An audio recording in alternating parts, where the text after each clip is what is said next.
Then the governor's soldiers took Jesus into the praetorium and gathered the whole company of soldiers around him. They stripped him and put a scarlet robe on him, and then twisted together a crown of thorns and set it on his head. Then they led him away to crucify him. They came to a place called Golgotha, which means the place of the skull. There they offered Jesus wine to drink, mixed with gall, but after tasting it, he refused to drink it. When they had crucified him, they divided up his clothes by casting lots, and sitting down, they kept watch over him there. Above his head, they placed the written charge against him: "This is Jesus, the King of the Jews." From noon until 3 in the afternoon, darkness came over all the land. About 3 in the afternoon, Jesus cried out in a loud voice, my God, why have you forsaken me?" Immediately, one of them ran and got a sponge. He filled it with wine vinegar, put it on a staff, and offered it to Jesus to drink. And Jesus cried out again in a loud voice, "Father, into your hands I commit my spirit." When he had said this, he breathed his last.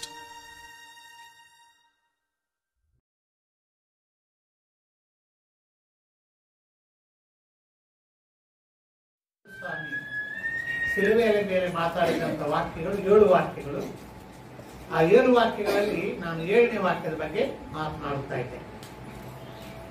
ದೇವರು ನಮ್ಮನ್ನು ಎಷ್ಟು ಪ್ರೀತಿಸಿದ್ದಾನೆ ಅನ್ನುವಂಥದ್ದು ಯೇಸು ಸ್ವಾಮಿ ಮರಣದಲ್ಲಿ ಗೊತ್ತಾಗ್ತದೆ. ಯಾರು ಕೂಡ ತನ್ನ ಪ್ರಾಣವನ್ನು ಕೊಡುವಷ್ಟು ಪ್ರೀತಿ ಅದಕ್ಕಿಂತ ಹೆಚ್ಚಾದದ್ದು ಯಾವುದಿಲ್ಲ. ಪ್ರಾಣ ಕೊಡುವಾಗ ಪ್ರಾಣಕ್ಕಿಂತ ಹೆಚ್ಚಾದದ್ದು ಯಾವುದಿಲ್ಲ. ಯೇಸು ಕ್ರಿಸ್ತನು ತನ್ನ ಪ್ರಾಣವನ್ನೇ ಕೊಟ್ಟಿದ್ದಾನೆ ಈ ಮನುಷ್ಯರಿಗೋಸ್ಕರವಾಗಿ, ಮನುಷ್ಯರ ಪಾಪಗಳ ಪರಿಹಾರಕ್ಕೋಸ್ಕರವಾಗಿ ತನ್ನ ಪ್ರಾಣವನ್ನೇ ಕೊಟ್ಟಿದ್ದಾನೆ.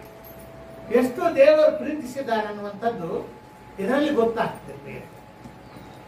23:46 7ನೇ ವಚನ 7ನೇ ವಾಕ್ಯ, ಲೋಕದ ಬಂದ ಸುವಾರ್ತೆ. ತಂದೆಯೇ, ನನ್ನ ಆತ್ಮವನ್ನು ನಿನ್ನ ಕೈಗೆ ಒಪ್ಪಿಸಿಕೊಡುತ್ತೇನೆ ಎಂದು ಮಹಾಕನಿಯಿಂದ ಕೂಗಿದನು. ಇದನ್ನು ಹೇಳಿದ ಮೇಲೆ ಪ್ರಾಣ ಬಿಟ್ಟಿದ್ದಾನೆ. ಯೇಸು ಸ್ವಾಮಿ ಪ್ರಾಣ ಬಿಟ್ಟಿರುವಂತಹ ಸಮಯ ಯವನಸ್ಥ ಯೇಸು ಸ್ವಾಮಿ 33 ವರ್ಷ ಕಾಲ. 33 ವರ್ಷದ ಏಕದಮ್ ಯವನಸ್ಥ. ಹೆಂಗದು? ಯವನ ಪ್ರಾಯದಲ್ಲಿ ಎಷ್ಟೆಷ್ಟೋ ಕೋರಿಕೆಗಳಿರ್ತವೆ. ಯವನ ಪ್ರಾಯದಲ್ಲಿರುವಂತ ವ್ಯಕ್ತಿ, ಸ್ತ್ರೀ ಇರ್ಲಿ ಪುರುಷನಿರ್ಲಿ, ಒಳ್ಳೆ ಒಳ್ಳೆ ಕೋರಿಕೆಗಳಿರ್ತವೆ. ಜೀವನವನ್ನ ಅನುಭವಿಸುವಂತ ಒಂದು ಪೀರಿಯಡ್ ಇರ್ತದೆ. ತನ್ನ ಎಲ್ಲ ಕೋರಿಕೆಗಳನ್ನ ತ್ಯಾಗ ಮಾಡಿದ್ದಾರೆ. ನನಗೆ ಯಾವುದು ಬೇಡ, ಈ ಜೀವನಕ್ಕೆ ಸಂಬಂಧಪಟ್ಟಿರುವಂತ ಯಾವ ಖುಷಿ ಬೇಡ ಅಂತ ಹೇಳಿ ಅದೆಲ್ಲವನ್ನ ತ್ಯಾಗ ಮಾಡಿ ಮನುಷ್ಯರನ್ನ ಪಾಪಗಳಿಂದ ಬಿಡಿಸುವುದಕ್ಕಾಗಿ, ಮನುಷ್ಯರ ಪಾಪಗಳನ್ನು ನಿವಾರಣೆ ಮಾಡುವುದಕ್ಕಾಗಿ ತನ್ನ ಪ್ರಾಣವನ್ನೇ ಕೊಟ್ಟಿದ್ದಾರೆ. ಪ್ರಾಣವನ್ನು ಕೊಟ್ಟರೆ ಪಾಪ ಪರಿಹಾರ ಆಗ್ತದ ಅಂತ ನೀವು ಕೇಳಬಹುದು ಪ್ರಿಯ. ಪ್ರಾಣವನ್ನು ಕೊಟ್ಟರೆ ಪಾಪ ಪರಿಹಾರ ಆಗ್ತದ? ಪ್ರಾಣವನ್ನು ಕೊಡುವುದರಲ್ಲಿ ಯಜ್ಞ ಮಾಡುವುದು ಅನ್ನುವಂತ ಒಂದು ವಾಕ್ಯ ಅದರಲ್ಲಿ ಅಡಕವಾಗಿದೆ. ಯೇಸು ಸ್ವಾಮಿ ಪ್ರಾಣ ಕೊಟ್ಟಿದ್ದಾನೆ ಅಂತ ಹೇಳುವುದು ಬೇರೆ, ಯೇಸು ಸ್ವಾಮಿ ತಾನೇ ಯಜ್ಞ ಮಾಡಿದ್ದಾನೆ ಅನ್ನುವಂತ ಮಾತು ಬೇರೆ. ಒಂದೊಂದು ಶಬ್ದದಲ್ಲಿ, ಒಂದೊಂದು ವಾಕ್ಯದಲ್ಲಿ ಶಬ್ದಗಳನ್ನು ಬದಲಾಯಿಸಬಹುದು. ಶಬ್ದ ಬದಲಾಯಿಸಿದಾಗ ಅರ್ಥ ಬದಲಾಗ್ತದೆ. ಯೇಸು ಸ್ವಾಮಿ ಪ್ರಾಣ ಕೊಟ್ಟಿದ್ದಾನೆ ಲೋಕವನ್ನು ರಕ್ಷಿಸುವುದಕ್ಕಾಗಿ, ಪಾಪ ಪರಿಹಾರಕ್ಕಾಗಿ ಪ್ರಾಣ ಕೊಟ್ಟಿದ್ದಾನೆ ಅಂತ ಹೇಳುವುದು ಬೇರೆ ಆಗ್ತದೆ. ಯೇಸು ಸ್ವಾಮಿ ಪಾಪ ಪರಿಹಾರಕ್ಕಾಗಿ ಯಜ್ಞ ಮಾಡಿದ್ದಾರೆ ಅನ್ನುವಂತ ವಿಷಯ ಬೇರೆ ಆಗ್ತದೆ. ಇಲ್ಲಿ ನಾವು ಓದಿಕೊಂಡಿರುವಂತ ವಾಕ್ಯ ಭಾಗದಲ್ಲಿ ತನ್ನ ಆತ್ಮವನ್ನು ದೇವರು ಗುರುತಿಸಿಕೊಟ್ಟಿದ್ದಾನೆ ಅಂತ ಬರೆಯಲ್ಪಟ್ಟಿದೆ. ಯೇಸು ಸ್ವಾಮಿ ತನ್ನ ಆತ್ಮವನ್ನು ತಂದೆಯ ಕೈಗೆ ಒಪ್ಪಿಸಿಬಿಟ್ಟಿದ್ದಾರೆ. ಆದರೆ ಇನ್ನೊಂದು ಕಡೆ ನಾವು ನೋಡಿದಾದ್ರೆ ಯೇಸು ಸ್ವಾಮಿ ತನ್ನ ಆತ್ಮವನ್ನು ಯಜ್ಞ ಮಾಡಿದ ಅಂತ ಬರೆಯಲ್ಪಟ್ಟಿದೆ. ಯೇಸು ಸ್ವಾಮಿ ತನ್ನ ಆತ್ಮವನ್ನು ಯಜ್ಞ ಮಾಡಿದ್ದಾರೆ. ಓದ್ತಿರೋ ವಚನವನ್ನ ಯೆಶಾಯನ ಪುಸ್ತಕದಲ್ಲಿ 53ನೇ ಅಧ್ಯಾಯದಲ್ಲಿ 10ನೇ ವಚನದಲ್ಲಿ ನಾವು ನೋಡ್ತೇವೆ. ಪ್ರಾಯಶ್ಚಿತ್ತ ಯಜ್ಞ ಮಾಡಿದ್ದಾನೆ. ಯೇಸು ಸ್ವಾಮಿ ತನ್ನ ಆತ್ಮವನ್ನು ಪ್ರಾಯಶ್ಚಿತ್ತ ಯಜ್ಞ ಮಾಡಿದ್ದಾನೆ. ಅವನನ್ನು ಜಜ್ಜುವುದು ಯೆಹೋವನ ಸಂಕಲ್ಪವಾಗಿತ್ತು. ಆತನು ಅವನನ್ನು ವ್ಯಾಧಿಯಿಂದ ಬಾಧಿಸಿ ಹೀಗೆಂದುಕೊಂಡನು, ಇವನು ತನ್ನ ಆತ್ಮವನ್ನು ಪ್ರಾಯಶ್ಚಿತ್ತ ಯಜ್ಞಕ್ಕಾಗಿ ಒಪ್ಪಿಸಿದ ಮೇಲೆ ತನ್ನ ಸಂತಾನವನ್ನು ನೋಡುವನು. ಇವನು ತನ್ನ ಆತ್ಮವನ್ನು ಪ್ರಾಯಶ್ಚಿತ್ತ ಯಜ್ಞಕ್ಕಾಗಿ ಒಪ್ಪಿಸಿದ್ದಾನೆ. ಯೇಸು ಕ್ರಿಸ್ತನು ತನ್ನ ಆತ್ಮವನ್ನು ಪ್ರಾಯಶ್ಚಿತ್ತ ಯಜ್ಞಕ್ಕಾಗಿ ಒಪ್ಪಿಸಿಬಿಟ್ಟಿದ್ದಾನೆ. ಯಜ್ಞ ಮಾಡಿದಾನ ಅನ್ನುವಂಥದ್ದು ನಾವಿಲ್ಲಿ ನೋಡ್ತಾ ಇದ್ದೀವಿ. ತನ್ನ ಆತ್ಮವನ್ನು ಯಜ್ಞ ಮಾಡಿಬಿಟ್ಟಿದ್ದಾನೆ. ಕುರಿಗಳನ್ನು ಬಲಿ ಕೊಡುವಾಗ, ಆಡುಗಳನ್ನು ಬಲಿ ಕೊಡುವಾಗ, ಯಾವುದಾದ್ರೂ ಪ್ರಾಣಿಯನ್ನು ಬಲಿ ಕೊಡುವಾಗ ಆ ದೇಹವನ್ನ ಯಜ್ಞ ಮಾಡ್ತಾನೆ. ಆ ಪ್ರಾಣಿಯ ದೇಹವನ್ನ ತುಂಡು ತುಂಡಾಗಿ ಕಳೆದು ಒಂದು ಯಜ್ಞವೇದಿ ಮೇಲೆ ಇಟ್ಟು ಅನೇಕ ಕಟ್ಟಿಗಳನ್ನು ಇಡುತ್ತಾರೆ. ಯಜ್ಞವೇದಿ ಮೇಲೆ ಆ ಕಟ್ಟಿಗಳ ಮೇಲೆ ಈ ಬಲಿ ಕೊಟ್ಟಿರುವಂತಹ ಪಶುವಿನ ಮಾಂಸವನ್ನು ಇಡುತ್ತಾರೆ. ಆಮೇಲೆ ಆ ಕಟ್ಟಿಗಳಿಗೆ ಬೆಂಕಿ ಹಚ್ತಾರೆ. ಆ ಬೆಂಕಿಯಲ್ಲಿ ಆ ಮಾಂಸವೆಲ್ಲ ಸುಟ್ಟು ಹೋಗ್ತದೆ. ಅದು ಯಜ್ಞ. ಈ ರೀತಿ ಯಜ್ಞ ಮಾಡಿದ್ರೆ ಅದು ದೇವರಿಗೆ ಪರಿಮಳ ವಾಸನವಾಗ್ತದೆ. ಭೂಲೋಕದಲ್ಲಿ ಎಲ್ಲೆಲ್ಲಿ ಯಜ್ಞ ಮಾಡುತ್ತಾರೋ ಆ ಯಜ್ಞ ಮಾಡಿದಂತ ಆ ಸ್ಥಳದಿಂದ ದೇವರಿಗೊಂದು ಪರಿಮಳ ವಾಸನೆ ಹೋಗ್ತದೆ. ಸುಗಂಧ ವಾಸನೆ, ಪರಿಮಳ ವಾಸನೆ ಹೋಗ್ತದೆ. ಆ ಪರಿಮಳ ವಾಸವನ್ನು ನೋಡಿದ ಕೂಡಲೇ ದೇವರಿಗೆ ಸಿಟ್ಟಿದ್ರೆ ಸಿಟ್ಟು ಹೋಗ್ಬಿಡ್ತದೆ. ಅವ್ರಿಗೇನಾದ್ರೂ ಸಹಾಯ ಮಾಡಬೇಕಾದ್ರೆ ಸಹಾಯ ಮಾಡ್ತಾನೆ. ಅವ್ರಿಗೇನಾದ್ರೂ ಕಷ್ಟ ಇದ್ರೆ ಕಷ್ಟದ ಪರಿಷ್ಕಾರ ಮಾಡ್ತಾನೆ. ಈ ಯಜ್ಞದ ಫಲದಿಂದ ಆ ಕಾರ್ಯ ಆಗ್ತದೆ. ಈ ಯಜ್ಞ ಭೂಲೋಕದಲ್ಲಿ ಮಾಡುತ್ತಿರುವಂತಹ ಯಜ್ಞ ದೇವರಿಗೊಂದು ಸುಗಂಧ ವಾಸನೆಯಾಗಿ, ಪರಿಮಳ ವಾಸನೆಯಾಗಿ ದೇವರ ಬಳಿಗೆ ಹೋಗ್ತದೆ.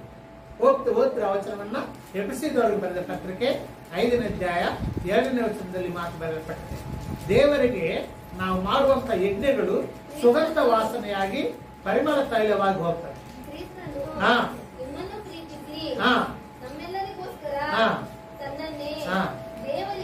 ದೇವರಿಗೆ ಸುಗಂಧ ವಾಸನೆಯಾದ ಕಾಣಿಕೆಯಾಗಿಯೂ ಯಜ್ಞವಾಗಿಯೂ ಸಮರ್ಪಿಸಿಕೊಂಡ ಪ್ರಕಾರ ಸಾಕು. ಇಲ್ಲಿ ಏನು ಬಂದಿದೆ? ಕ್ರಿಸ್ತನು ನಿಮ್ಮನ್ನು ಪ್ರೀತಿಸಿ ನಮ್ಮೆಲ್ಲರಿಗೋಸ್ಕರ ತನ್ನನ್ನು ದೇವರಿಗೆ ಸುಗಂಧದ ವಾಸನೆಯಾದ ಕಾಣಿಕೆ, ಸುಗಂಧ ವಾಸನೆ ಹೋಗ್ತದೆ. ಎಲ್ಲೆಲ್ಲಿ ಯಜ್ಞ ಅರ್ಪಿಸಲ್ಪಡುತ್ತದೋ ಅಲ್ಲಿಂದ ಒಂದು ಸುಗಂಧ ವಾಸನೆ ದೇವರಿಗೆ ಹೋಗ್ತದೆ. ಪರಿಮಳ ವಾಸನೆ ಅಂತ ತೆಲುಗು ಬೈಬಲಿನಲ್ಲಿ ಬರಲಿದೆ. ಸುಗಂಧ ವಾಸನೆ ಅಂತ ಕನ್ನಡ ಬೈಬಲಿನಲ್ಲಿದೆ, ಪರಿಮಳ ವಾಸನೆ ಅಂತ ತೆಲುಗು ಬೈಬಲಿನಲ್ಲಿದೆ. ಅಂದ್ರೆ ನಮಗೆ ಮನೆಗಳಲ್ಲಿ ಕೆಲವು ಬಾರಿ 10% ನಾವು ಸ್ಪ್ರೇ ಮಾಡ್ತೇವೆ. ಸ್ಪ್ರೇ ಮಾಡಿದಾಗ ಒಂದು ಅರ್ಧ ತಾಸು ಆಗಲಿ, ಒಂದು 10 ನಿಮಿಷ ಆಗಲಿ, ಒಂದು ಸುಗಂಧ ವಾಸನೆ ಬರ್ತದೆ. ಮನಸ್ಸೆಲ್ಲ ಉಲ್ಲಾಸವಾಗ್ತದೆ. ಯಜ್ಞ ಮಾಡಿದಾಗ ಒಂದು ಸುಗಂಧ ವಾಸ ದೇವರಿಗೆ ಹೋಗ್ತದೆ. ಸುಗಂಧನ ವಾಸನೆ, ಒಂದು ಪರಿಮಳ ತೈಲದ ವಾಸನೆ ದೇವರಿಗೆ ಹೋದಾಗ ದೇವರ ಮನಸ್ಸು ಉಲ್ಲಾಸವಾಗ್ತದೆ. ಉಲ್ಲಾಸವಾಗಿ ಆ ಯಜ್ಞ ಮಾಡಿದವರಿಗೆ ಏನಾದರೂ ಉಪಕಾರ ಮಾಡ್ತಾರೆ ದೇವರು.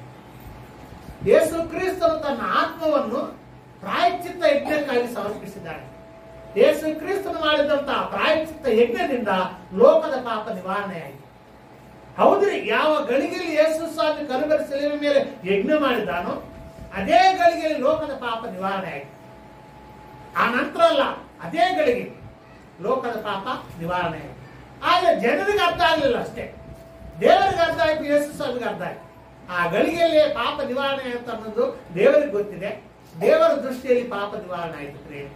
ಮನುಷ್ಯರ ದೃಷ್ಟಿಯಲ್ಲಿ ಆಗ್ಲಿಲ್ಲ ಅಂದ್ರೆ ಮನುಷ್ಯರು ಅದನ್ನು ನಂಬಲಿಲ್ಲ, ಮನುಷ್ಯರಿಗೆ ಅರ್ಥವಾಗ್ಲಿಲ್ಲ.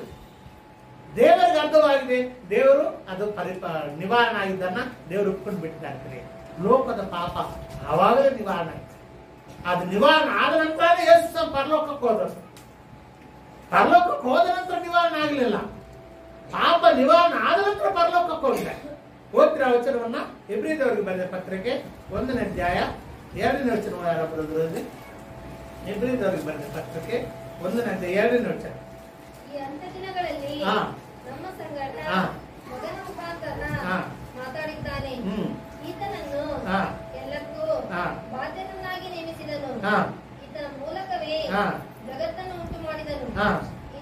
ಈತನು ದೇವರ ಪ್ರಭಾವದ ಪ್ರಕಾಶವು ಆತನ ತತ್ವದ ಮೂರ್ತಿಯು ತನ್ನ ಶಕ್ತಿಯ ವಾಕ್ಯದಿಂದ ಸಮಸ್ತಕ್ಕೆ ಆಧಾರವೂ ಆಗಿದ್ದು ಪಾಪ ವಿಶುದ್ಧಿ ಮಾಡಿದ ಮೇಲೆ ಉನ್ನತ ಲೋಕದೊಳಗೆ ಮಹತ್ವವುಳ್ಳ ದೇವರ ಬಲಗಡೆಯಲ್ಲಿ ಪಾಪ ವಿಶುದ್ಧಿ ಮಾಡಿದ ಮೇಲೆ ಉನ್ನತ ಲೋಕದಲ್ಲಿ ಹೋಗಿ ದೇವರ ಬಲಗಡೆಯಲ್ಲಿ ಆಸನಾರೋಹಣ.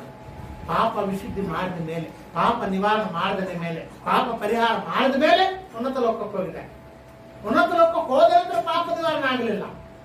ಪಾಪ ನಿವಾರಣೆ ಮಾಡಿದ ಮೇಲೆ ಉನ್ನತ ಲೋಕಕ್ಕೆ ಹೋಗಿದೆ. ಯೇಸು ಕ್ರಿಸ್ತನು ಲೋಕದ ಎಲ್ಲ ಮನುಷ್ಯರ ಪಾಪವನ್ನ ನಿವಾರಣೆ ಮಾಡಿದ್ದಾರೆ.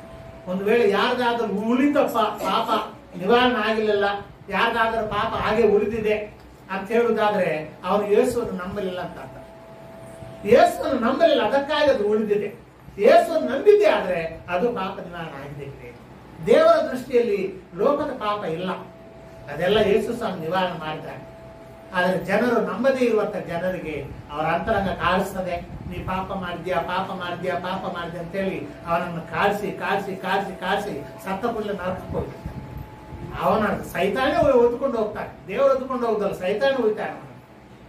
ಕ್ರಿಸ್ತನಲ್ಲಿ ಪ್ರಿಯರೇ, ಈ ರೀತಿ ಯೇಸು ಕ್ರಿಸ್ತನು ತನ್ನ ಪ್ರಾಣವನ್ನು ಪ್ರಾಯಶ್ಚಿತ್ತ ಯಜ್ಞಕ್ಕಾಗಿ ತನ್ನ ಆತ್ಮವನ್ನು ಒಪ್ಪಿಸಿದ್ದಾನೆ.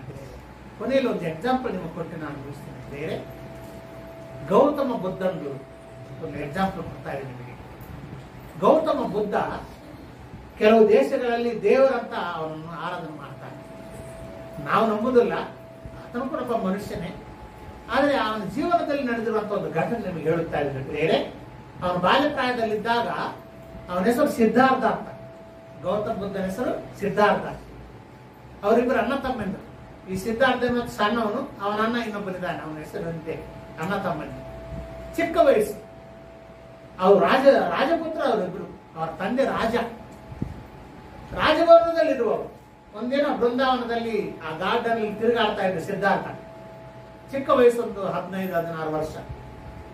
ಒಂದು ಹಂಸ ಮೇಲಿಂದ ಕೆಳಗಡೆ ಬಿದ್ದಿದೆ, ಅವನ ಕಾಲು ಮುಂದೆ ಬಿದ್ದಿದೆ ಹಂಸ.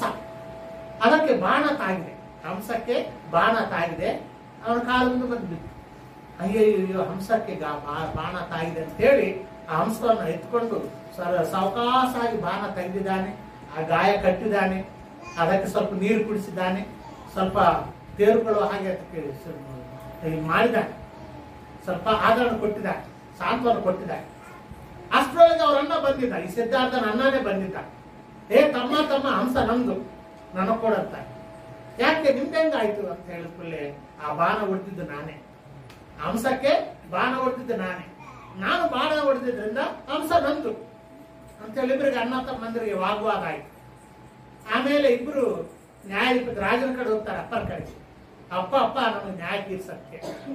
ಇವನು ದೊಡ್ಡವನು ಹೇಳ್ತಾರೆ, ನಾನು ಬಾಣ ಹೊಡೆದಿದ್ರಿಂದ ಹಂಸ ನಂದು, ನನಗೆ ಕೊಡ್ಬೇಕಂತ ಅವನು. ಆಮೇಲೆ ತಮ್ಮ, ಇಲ್ಲ ನಾನು ಅದಕ್ಕೆ ಸಾಂತ್ವನ ಮಾಡಿದ್ದೀನಿ, ಬಾಣ ತೆಗೆದಿದ್ದೇನೆ, ಗಾಯ ಕಟ್ಟಿದ್ದೀನಿ, ಹಂಸ ನಂದು ಅಂತ ಹೇಳಿ ಇವನು ಸಿದ್ಧಾರ್ಥ ಹೇಳುತ್ತಾರೆ. ಅವಾಗ ರಾಜ, ಹಾಗಾದ್ರೆ ನಾನೇನು ನ್ಯಾಯ ಹೇಳುದು ಬೇಡ, ಆ ಹಂಸನೇ ನ್ಯಾಯ ಹೇಳಿ. ನೀವಿಬ್ಬರು ನಿಂತ್ಕೊರಿ, ಆ ಕಡೆ ಒಬ್ಬರು ಈ ಕಡೆ ಒಬ್ಬರು ನಿಂತ್ಕೊರಿ, ಮಧ್ಯದಲ್ಲಿ ಹಂಸ ನಿಲ್ಲಿಸುವ. ಈ ಹಂಸ ಯಾರ ಬಳಿಯಲ್ಲಿ ಹೋಗ್ತದೆ ಅವ್ರದ್ದೇ, ಈ ಹಂಸ ಯಾರ ಬಳಿಯಲ್ಲಿ ಹೋಗ್ತದೆ ಅವ್ರದ್ದೇ ಹಂಸ. ಸ್ವಂತ ಅಪ್ಪ ಇಬ್ರು ತನ್ನ ಮಕ್ಕಳೇ, ಯಾರ ಬಳಿಯಲ್ಲಿ ಹೇಳಂತೇಳಿ ಈ ರೀತಿ ಹೇಳ್ತಾರೆ. ಒಂದು ಕಡೆ ತಮ್ಮ, ಒಂದು ಕಡೆ ಅಣ್ಣ ನಿಂತ್ಕೊಳ್ತಾರೆ, ಹಂಸದ ಮಧ್ಯದಲ್ಲಿ ನಿಲ್ಲಿಸ್ತಾರೆ. ಈಗ ನೋಡೋಣ ಯಾರ ಬಳಿಯಲ್ಲಿ ಹೋಗ್ತಾರೆ. ಆ ಹಂಸ ತೆಲವಾಡ್ತಾ ಸಿದ್ಧಾರ್ಥದ ಕಡೆ ಹೋಗ್ತಾರೆ, ಗೌತಮ. ಆವಾಗ ಅವನು ಅದನ್ನ ನಿಂತ್ಕೊಳ್ತಾನೆ. ನಾನು ಯಾತಕ್ಕ ಹೇಳ್ತಾ ಇದ್ರಪ್ಪ ಅಂತ ಹೇಳಿದ್ರೆ, ಯಾವನು ನಮ್ಮನ್ನು ಪ್ರೀತಿಸ್ತಾನೋ, ಯಾವ ನಮಗೆ ಗಾಯ ಕಟ್ಟುತ್ತಾನೋ, ಯಾವ ನಮಗೆ ಸಂತೈಸಿಕೆ ಆದರಣ ಕೊಡುತ್ತಾನೋ, ಅವನ ಬಳಿಯಲ್ಲಿ ಖಂಡಿತ ಬಂದೇ ಬರ್ತಾನೆ. ಜನರು ನೆನ್ಪಿಡ್ತದೆ, ಎಷ್ಟೇ ಮೂರ್ಖನಾದರೂ ಕೂಡ ಯೋಚನೆ ಮಾಡ್ತಾನೆ, ಇವನು ನನಗೆ ಗಾಯ ಕಟ್ಟಿದ್ದಾನೆ, ಇವನು ನನಗೆ ಉಪಕಾರ ಮಾಡಿದ್ದಾನೆ, ನನಗೆ ಸಾಂತ್ವನ ಕೊಟ್ಟಿದ್ದಾನೆ, ನನ್ನ ಕಷ್ಟದಲ್ಲಿದ್ದಾಗ ಸಹಾಯ ಮಾಡಿದ್ದಾನೆ ಅಂತೇಳಿ ಅವನ ಬಳಿಗೆ ಹೋಗ್ತಾನೆ ಜನ. ಆ ಹಂಸ ಅವನು ದೊಡ್ಡ ಬಳಿಯಲ್ಲಿ ಹೋಗ್ಲಿಲ್ಲ, ಯಾಕೆ ಅವನೇನು ಮಾಡಿಲ್ಲ. ಯೇಸು ಕ್ರಿಸ್ತನ ಪ್ರಿಯರೇ, ಈ ಲೋಕವನ್ನು ಪ್ರಿಯರೇ ಗಾಯದಿಂದ ತಪ್ಪಿಸಿದ್ದಾನೆ, ಪ್ರಾಣಾಂತಕದಿಂದ ತಪ್ಪಿಸಿದ್ದಾನೆ. ಸೈತಾನನ ಬಾಣ ಹೊಡೆದಿದ್ದಾನೆ ಲೋಕಕ್ಕೆ. ಈ ಲೋಕಕ್ಕೆ ಸೈತಾನ ಬಾಣ ಹೊಡೆದಿದ್ದಾನೆ. ಸೈತಾನ ಹೊಡೆದಿದ್ದಂತ ಬಾಣದಿಂದ ಈ ಲೋಕ ಈ ಗತಿಯಾಗಿದೆ. ಈ ಲೋಕದಲ್ಲಿ ಪಾಪ ಬರುವುದಕ್ಕಿಂತ ಮುಂಚೆ ಈ ಸ್ಥಿತಿ ಇರಲಿಲ್ಲ. ಲೋಕದಲ್ಲಿ ಈ ಅನ್ಯಾಯಗಳಿರ್ಲಿಲ್ಲ, ಅಕ್ಕಮಗಳಿರ್ಲಿಲ್ಲ, ಈ ಬಿಸಿಲು, ಈ ಮಳೆ, ಈ ಜಲಪ್ರಲಯಗಳು, ಭೂಕಂಪಗಳು, ಈ ಸುನಾಮಿಗಳು, ಇವೆಲ್ಲ ಇರ್ಲಿಲ್ಲ ಮೊದಲು. ಪಾಪ ಬರುವುದಕ್ಕಿಂತ ಮೊದಲು ಇರ್ಲಿಲ್ಲ. ಪರಲೋಕ ಹೇಗಿತ್ತು ಆಗಿತ್ತು ಈ ಭೂಲೋಕ. ಪಾಪ ಬಂದ ನಂತರ ಇದೆಲ್ಲ ಈ ಕಾಯಿಲೆಗಳು, ಅನ್ಯಾಯಗಳು, ಅಕ್ರಮಗಳು, ಮೋಸಗಳು, ಕ್ರೂರ ಮೃಗಗಳು ಕೊಂದು ತಿನ್ನುವುದು, ಇವೆಲ್ಲ ಪಾಪ ಬಂದ ನಂತರ ಶುರುವಾಯಿತು. ಸೈತಾನನ ಬಾಣ ಹೊಡೆದಿದ್ದಾನೆ. ಆ ನಂತರ ಲೋಕ ಈ ಗತಿ ಆಗಿದೆ. ಆದರೆ ಯೇಸು ಸ್ವಾಮಿ ಬಂದು ತನ್ನ ಪ್ರಾಣವನ್ನು ಕೊಟ್ಟು ಆ ಗಾಯಗಳನ್ನ, ಆ ಬಾಸುಂಡಿಗಳನ್ನೆಲ್ಲ ವಾಸಿ ಮಾಡಿದ್ದಾನೆ, ಪಾಪ ನಿವಾರಣೆ ಮಾಡಿದ್ದಾನೆ. ಈ ಲೋಕಕ್ಕಾಗಿ ತನ್ನ ಪ್ರಾಣವನ್ನು ಕೊಟ್ಟಿದ್ದಾನೆ. ಯಾರು ಇದನ್ನು ನಂಬುತ್ತಾರೋ ಅವರ ಜೀವನ ಬದಲಾವಣೆ ಆಗ್ತದೆ, ಅವ್ರಿಗೆ ನಿತ್ಯ ಜೀವ ಸಿಗ್ತದೆ. ಅವ್ರ ನರಕವನ್ನು ತಪ್ಪಿಸಿಕೊಂಡು, ಸೈತಾನನ್ನು ತಪ್ಪಿಸಿಕೊಂಡು ಪರಲೋಕ ಹೋಗ್ತಾರೆ. ಇದು ನಂಬಿಕೆ ಮೂಲಕ ಆಗ್ತದೆ. ಯೇಸು ಸ್ವಾಮಿ ಲೋಕವನ್ನು ರಕ್ಷಿಸಲಿಕ್ಕೆ ಬಂದಿದ್ದಾನೆ, ಸೈತಾನ ಲೋಕವನ್ನು ನಾಶ ಮಾಡ್ಲಿಕ್ಕೆ ಬಂದಿದ್ದಾನೆ. ಯಾರನ್ನು ಆರಿಸ್ಕೊಳ್ಬೇಕಂತೇಳಿ ಈ ಲೋಕಕ್ಕೆ ನಾವು ಸಾರುತ್ತಾ ಇದ್ದೇವೆ. ಅದು ಯೇಸು ಸ್ವಾಮಿ ಆಗಿದೆ. ಗುಡ್ ಫ್ರೈಡೆ ಅಂದ್ರೆ ಆತನ ಪ್ರಾಣ ಕೊಟ್ಟಿದ್ದ ದಿನ ಇದು.